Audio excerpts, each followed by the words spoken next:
আসসালামু আলাইকুম সবাইকে। বাংলাদেশেই প্রথম যে আপনার সংবাদপত্রের মালিকের বিরুদ্ধে সংবাদ পত্রের যারা চাকরি করে তারা প্রতিবাদ করতেছে, তাও আবার জনকণ্ঠ পত্রিকা।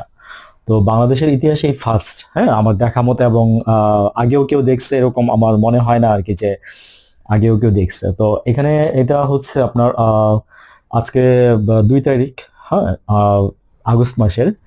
আর হচ্ছে আপনার এই ঘটনা ঘটতেছে আপনার 31 জুলাই থেকেই।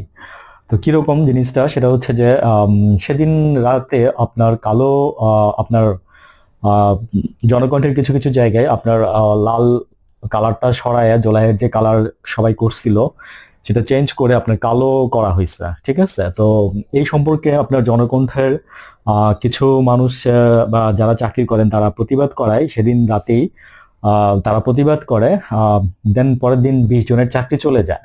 তো জব চলে যাওয়ার পরে দেন তারা সবাই কার্যক্রম বন্ধ রাখে, এবং এখানে সম্ভবত ডেপুটি সাহেব ম্যানেজার বা যিনি আছেন উনিও আহ, আছেন, এবং আপার লেভেলেরই কিছু মানুষ আর কি।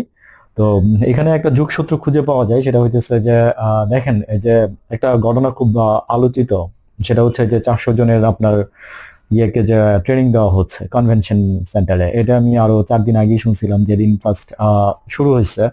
তো এটা নিয়ে অনেক কিছু বলা হয়েছে, বলতেছে, এবং দ্যাটস ট্রু। এবং দেখেন যে এটার সাথে কি সেনাবাহিনী জড়িত কিনা, হোয়াট এভার, অন্যদিকে চলে যাব কথা। তো আমি যেটা বলতেছি যে জনকণ্ঠের মতো একটা পত্রিকা, তো যেটা বলা হয়েছে যে এখানে আপনার বিদেশি কিছু যারা যিনি আপনার ইয়াতে আছেন, এখানে যারা জব করেন তারাই বলতেছে যে কিছু পোর্টাল থেকে আপনার বিদেশি নাম্বার থেকে আপনার কল করা হচ্ছে, বা এখানে কিছু বিদেশি নাম্বার দেখা যায়। তো ওদের ধারণা যে আপনার বিদেশি বলতে কারা নিয়ন্ত্রণ করতেছে, তো আমরা বুঝতেই পারতেছি। তো জনকণ্ঠকে নিয়ে কিন্তু গত 16 বছরে আপনার 15 বছরে অনেক আলোচনা সমালোচনা ছিল।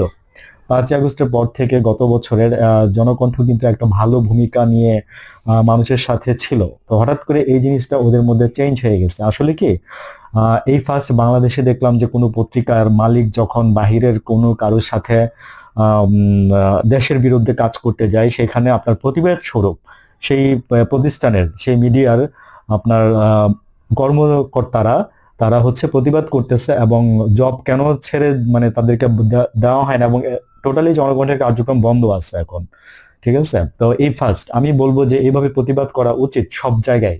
প্রত্যেকটা জায়গায় চেঞ্জ আপনারাই নিয়ে আসতে পারবেন। দেখেন ওদের কাছ থেকে শিখেন, বাংলাদেশের জন্য এটা একটা ইতিহাস হয়ে থাকবে এই এই যে এই নিউজটা, ঠিক আছে। এবং জনকণ্ঠের পত্রিকা যে এরকম করতেছে এবং এখানে যে ভালো মানুষগুলো যে এটার জন্য কাজ করতেছে, এটাই বোঝা যাচ্ছে।